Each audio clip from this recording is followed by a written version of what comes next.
Hello guys, hope you are doing great. So moving forward to the topic के तो यहाँ पर हमने लास्ट वीडियो में देखा कि कैसे ये सिंपल एनिमेशन हम जीसेप से कर सकते हैं। ऑलराइट। और बेसिकली हमने देखा कि कैसे जीसेप का बेसिक एनिमेशंस करने के लिए उसका जीसेप का सिंटेक्स क्या होता है, कैसे जीसेप को लिखते हैं, है ना। और एनिमेशंस कैसे जीसेप से करते हैं, जीसेप का टाइमलाइन जो मेथड होता है एनिमेशंस के लिए वो कैसे हम लोग उसका यूज़ करते हैं, और डिफ़ॉल्ट्स वगैरह कैसे हम सेट करेंगे, ये सारी चीज़ें हमने लास्ट वीडियो में देखी, है ना। तो वो वीडियो जिन्होंने नहीं देखा यू कैन प्लीज़ आप जाके वो वीडियो देख सकते हो। कार्ड में या डिस्क्रिप्शन में मैं कहीं उसका लिंक दे दूँगा, ठीक है। तो वो फंडामेंटल्स पे बेसिकली फोकस है, बेसिक्स पे जीसैप के। तो बहुत यूज़फुल है, बहुत इम्पोर्टेंट है, must watch. Cool. So moving forward to the topic today, आज का जो टॉपिक है वो स्टार्ट करने से पहले एक्चुअली मैं यहाँ पे ये ट्रांसलेट का जो हमने यहाँ पे यूज़ किया है, इसका एक और वे है जीसैप में लिखने का, मैं वो बताना चाहूँगा बेसिकली। तो ट्रांसलेट ये सीएसएस की प्रॉपर्टी होती है ना, और ऐसे लिखने में कोई इशू नहीं है, कोई प्रॉब्लम नहीं है, राइट। बट एक और वे होता है वो पर्सनली मैं मुझे ज़्यादा बेटर लगता है उस वे में लिखना।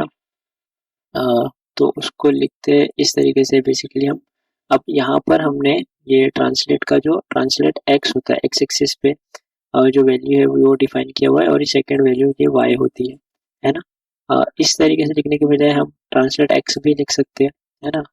अगर आप फेमिलियर हो सीएसएस या ट्रांसफॉर्म ट्रांसलेट से, तो आप बेटर इसको अंडरस्टैंड कर पाओगे, है ना। तो यही सेम चीज़ करने का एक तरीका ये है कि मैं यहाँ पे लिखूँगा एक्स परसेंट, ऑलराइट। और आई थिंक हमने 250% पे इसको ट्रांसलेट किया था एक्स एक्सिस पे, है ना। और मैं एक्स ज़ीरो भी वैल्यू में दे दूँगा यहाँ पे। अब यहाँ पर एक्स% का मतलब यही होता है कि ट्रांसलेट एक्स, और एक्स भी ट्रांसलेट एक्स ही होता है ना। बट परसेंटेज में जब हम वैल्यूज़ देंगे तो हम एक्स% का यूज़ करेंगे, है ना। और एक्स जब हमको सिर्फ ट्रांसलेट एक्स को पिक्सल वाइज कोई वैल्यू देना है तो ट्रांसलेट एक्स का यूज़ करेंगे, ठीक है।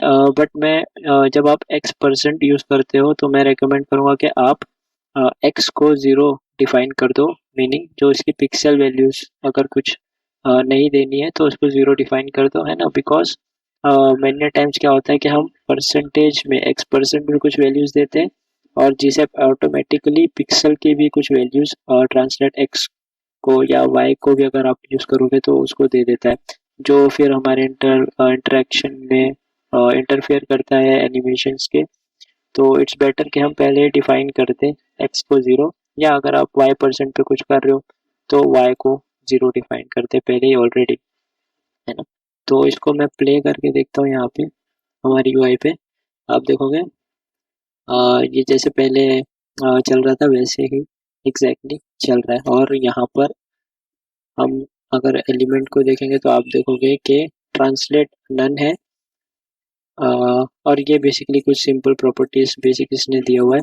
और ट्रांसफॉर्म के अंदर अगर हम देखेंगे तो ट्रांसलेट जो एक्स की वैल्यू जहाँ पर हम लोग लिखते हैं वहाँ पे 20 to 50% सेट हुआ है ना। और रोटेट वगैरह बेसिकली जो पहले प्रीवियस एनिमेशन में हमने इसको डिफाइन किया हुआ है वो वैल्यूज इसको मिल रही है, ठीक है।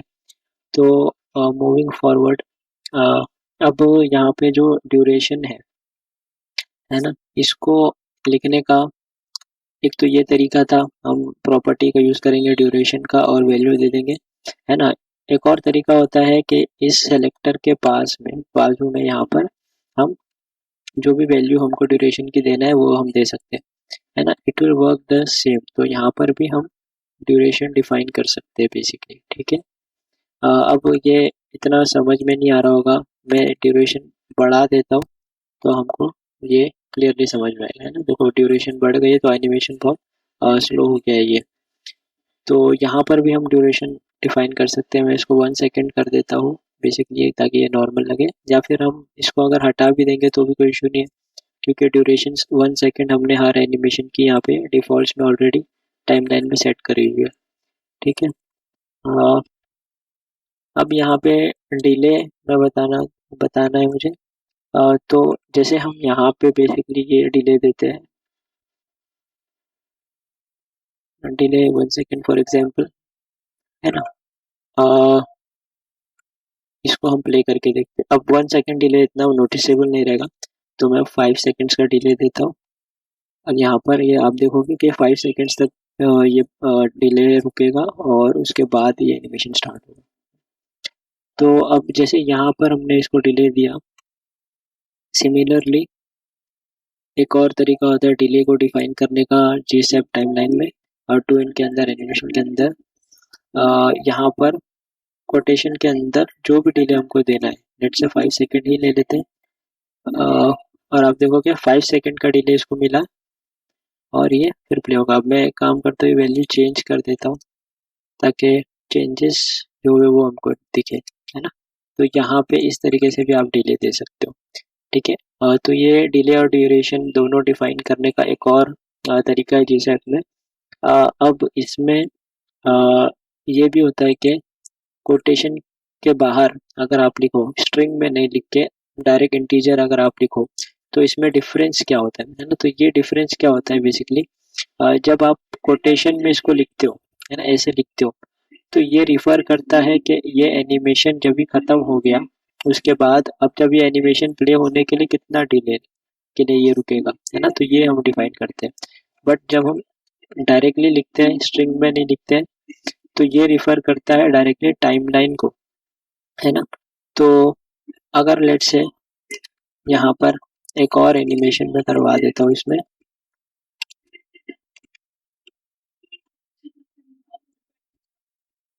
ठीक है, तो इसमें बेसिकली बैकग्राउंड ग्रीन में चेंज हो जाएगा, है ना। अब अगर मैं डिले यहाँ पर 1 सेकेंड लिखता हूँ, है ना,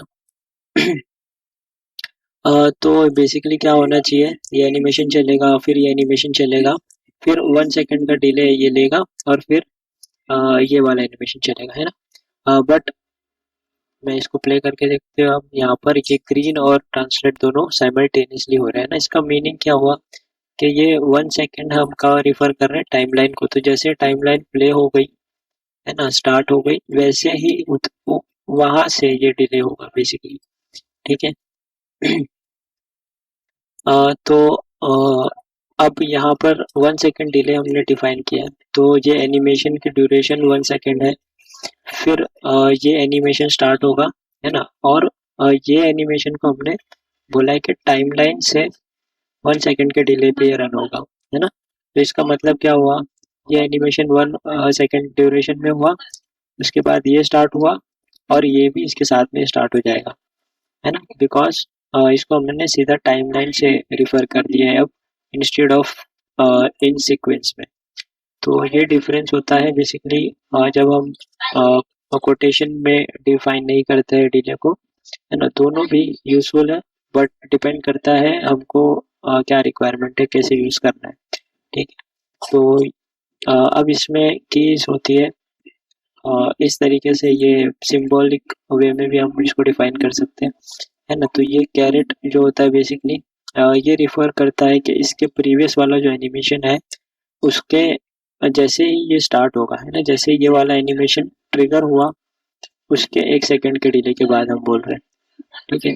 तो 1 सेकेंड का डिले तो I guess normally by default वैसे ही प्ले होगा, तो मैं इसको 0 कर देता हूँ, है ना। अब 0 का मतलब क्या हुआ कि जब भी जैसे ही ये एनिमेशन ट्रिगर हुआ, ये वाला एनिमेशन स्टार्ट हो जाएगा, और इसका जो डिले है वो 0 सेकेंड। तो इसका बेसिकली मतलब ये हुआ कि ये दोनों साथ में ही प्ले हो जाएंगे, है ना। इसको सेव करके प्ले करके देखते हैं। अब देखोगे ग्रीन कलर चेंज हो रहा है और ट्रांसलेट एक्स भी हो रहा है, दोनों साइमल्टेनियसली, है ना। तो इसका मतलब होता है कि बेसिकली इसके प्रीवियस एनिमेशन के स्टार्ट में जैसे ही ये एनिमेशन प्ले होगा, है ना, उसी टाइम पे, और अगर हम इसको ये वाला कैरेट डिफाइन करेंगे तो इसका मतलब होता है कि इस एनिमेशन के प्रीवियस वाले एनिमेशन के फिनिश हो जाने के बाद, है ना, कंप्लीट हो जाने के बाद, इसके एंड में, प्रीवियस एनिमेशन के एंड में, तो अगर आप देखोगे तो ये दोनों साइमल्टेनियसली प्ले नहीं होंगे, है ना। ये पहले प्ले हो जाएगा, उसके 0 सेकेंड के डिले के बाद ये प्ले होगा। ठीक है, ग्रीन हो गया और फिर ये हो रहा है ना। तो ये दोनों का डिफरेंस होता है बेसिकली। इसको अगर ये एनिमेशन एंड करके कुछ सेकंड्स का डिले अगर आपको देना है तो इस तरीके से आप दे सकते हो। और ये प्रीवियस एनिमेशन जैसे ही स्टार्ट हो जाए, इसका प्रीवियस एनिमेशन उसके जो भी सेकंड के बाद डिले के बाद आपको ये एनिमेशन को प्ले करना है, आप ऐसे डिफाइन कर सकते हो। ठीक है, होप दैट मेक सेंस। अब इसके बाद हमारे पास में परसेंटेज में वैल्यूज देने का भी एक ऑप्शन होता है ना। तो सिमिलरली हम यहाँ पे इसको ये यूज़ कर सकते हैं कि प्रीवियस एनिमेशन जैसे ही ये प्ले होगा, अब मैं क्या करता हूँ यहाँ पे इसकी ड्यूरेशन थोड़ी सी बढ़ा देता हूँ, है ना, ताकि और क्लियरली समझ में आए। और मैं यहाँ पे इसको कर दूंगा 50%, है ना। अब इसका मतलब क्या हुआ कि ये कैरेट का मतलब है प्रीवियस एनिमेशन जैसे ही स्टार्ट हो जाएगा प्ले होना, उसके 50% के बाद ये वाला एनिमेशन स्टार्ट होगा, है ना। तो यहाँ पे ये आप देखोगे ये ग्रीन जैसे ही हुआ, अब ये पूरा कंप्लीट ग्रीन नहीं हुआ था, है ना। तो मैं एक काम करता हूँ, ये वाला एनिमेशन हम मूव कर देते हैं नीचे, और पहले ट्रांसलेट होगा फिर उसका बैकग्राउंड कलर चेंज होगा, है ना। तो और ये मैं यहाँ पे मूव कर देता हूँ इसको।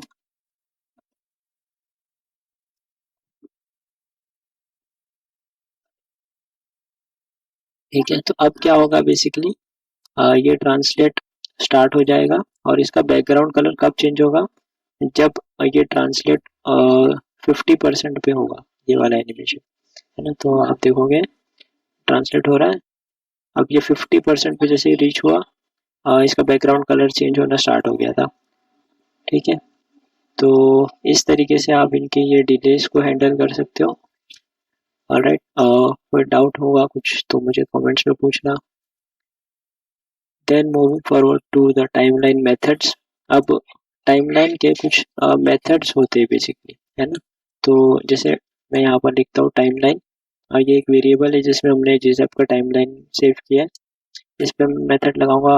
ये मेथड्स होते हैं बेसिकली, प्ले होता है हमारे पास, पॉज होता है,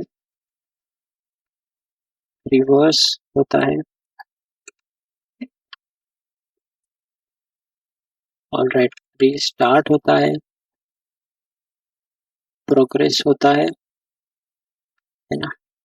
और मैनी मोर और भी है बहुत सारे। ठीक है, बट मोस्टली जो यूज में आते हैं प्रोजेक्ट में वो ये सारे हैं, है ना। तो मैं आपको स्क्रीनशॉट के पेज पे हम टाइमलाइन अगर सर्च करेंगे तो आई गेस इसमें मेथड्स, ये देखोगे आप, ये सारे मेथड्स में ये सारे मेथड्स हैं हमारे पास में, है ना। These are all the methods जो टाइमलाइन के हम यूज करते हैं, है ना। तो जो बेसिक वाले हैं वो हम यहाँ पे देख लेंगे, है ना? ठीक है, तो मैं क्या करूँगा, सबसे पहले पॉज वाला हम यूज करेंगे, है ना।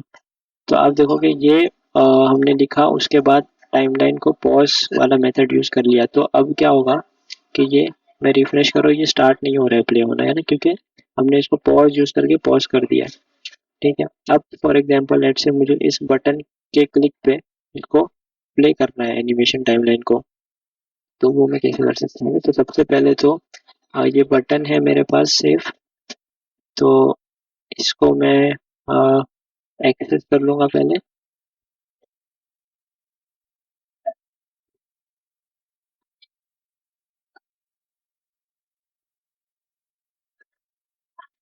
और इस पे हम एक इवेंट लिस्ट में लगा देंगे,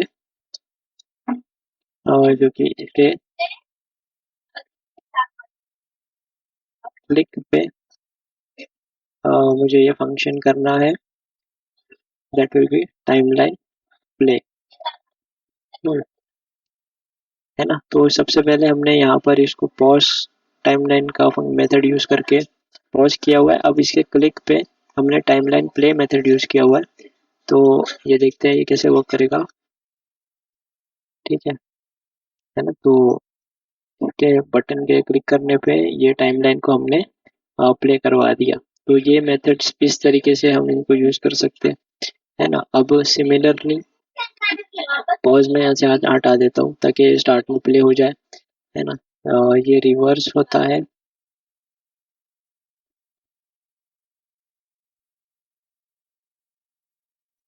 ऑलराइट, ये एनिमेशन कंप्लीट हुआ। मैं क्लिक करूंगा बटन पे तो ये जिस स्पीड में ये प्ले हो रहा था बेसिकली उसी स्पीड में ये रिवर्स हो जाएगा, है ना। अब मैं इसकी ड्यूरेशन थोड़ी सी कम कर देता हूँ। और रिवर्स में एक और रिवर्स में नहीं बट टाइमलाइन का एक और मेथड होता है बेसिकली टाइम स्केल। ठीक है।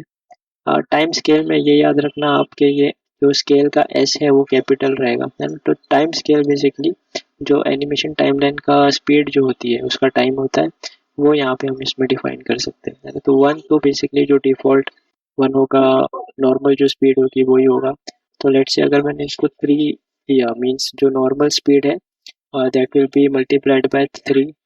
तो रिवर्स पे उतनी उसकी स्पीड होगी। अभी नॉर्मली प्ले हुआ, अब बटन पे हमने रिवर्स मेथड यूज किया हुआ है और टाइम स्केल 3 किया हुआ है। आप देखोगे थोड़ी सी स्पीड इसकी इंक्रीज हो गई रिवर्स में, है ना। अगर मैं वैसे इसको लेट्स से 8 कर दूंगा तो और भी ज़्यादा स्पीड इसकी बढ़ जाएगी रिवर्स करने पे, राइट। तो इस तरीके से आप ये टाइमलाइन स्केल जो मेथड है इसका भी यूज कर सकते हैं। ठीक है। अब यहाँ पर रिस्टार्ट और प्रोग्रेस ये भी सारे मेथड्स होते हैं।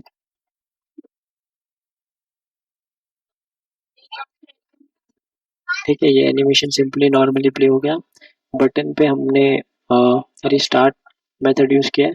तो आप देखोगे ये वापस से स्टार्ट हो जाएगा बेसिकली, है ना। अब इसके बाद एक होता है प्रोग्रेस।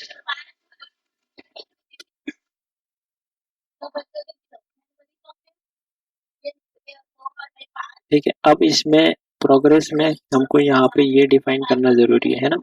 100 या फिर 0। तो फॉर एग्जांपल अगर मैं प्रोग्रेस 0 यहाँ पर हम मेथड यूज़ करेंगे तो ये एनिमेशन पहले तो प्ले हो गया। अब इसका जो एनिमेशन का प्रोग्रेस है ना वो मेथड यूज़ करके हम वो सेट कर सकते हैं। बेसिकली हमने 0 रखा है मेथड में, तो इसका 0 प्रोग्रेस मीन्स जो इसका एकदम स्टार्टिंग पॉइंट होगा, है ना। तो ये स्टार्टिंग पॉइंट पे पहुंच रहे हैं बेसिकली, बट हमने इसको यहाँ पे कुछ पॉज वगैरह नहीं लगाया है, तो ये डायरेक्टली टाइमलाइन प्ले हो रही है ना। तो ये प्रोग्रेस अपडेट से अगर मैं स्टार्टिंग में इसको प्ले कर दूँ और यहाँ पे प्रोग्रेस 100 हम इसको यूज़ करेंगे तो आप देखोगे ये पॉज है अभी एनिमेशन बट प्रोग्रेस 100 हमने रखा हुआ है। तो मैं बटन पे क्लिक करूँगा तो ये पूरा जो इसका एंड होगा एनिमेशन का प्रोग्रेस 100 जो उसका होगा वहाँ पर ये सेट हो जाएगा बेसिकली, है ना। तो ये टाइमलाइन के मेथड्स होते हैं और इस तरीके से हम इसको यूज़ कर सकते हैं। प्रोग्रेस 0 या प्रोग्रेस 100 ये हम लोग यूज़ करेंगे बेसिकली। ज़्यादा यूज़फुल है जब हमको कोई एनिमेशन को लेट्स से कोई पर्टिकुलर पोजीशन पे सेट करना है ना। लेट्स से अगर एग्जांपल ये एनिमेशन को मुझे फिर से इसके जो ज़ीरो पोजीशन पे स्टार्ट पोजीशन पे रखना है ना। तो मैं रीस्टार्ट या रिवर्स को यूज़ करने से बेटर है कि मैं प्रोग्रेस 0 यूज़ करूँगा यहाँ पे, है ना। बेसिकली रीस्टार्ट तो ऑटोमेटिकली एनिमेशन स्टार्ट कर देता है प्ले करना, और रिवर्स जो है वो उसका टाइम सेट करना पड़ेगा अगर इंस्टेंटली हमको उसको ज़ीरो पोजीशन पे लेकर जाना है तो प्रोग्रेस 0 बेटर है इंस्टेड ऑफ रिवर्स को उस तरीके से यूज़ करने के। और अगर आपको रिवर्स दिखाना है पूरा एनिमेशन तो आप रिवर्स का यूज़ कर सकते हो और टाइम स्केल से स्पीड भी उसकी एडजस्ट हम कर सकते हैं यहाँ पे, है ना। तो ये टाइमलाइन के मेथड्स हैं। Hope all that makes sense, and thanks for watching, and we'll see you in the next one.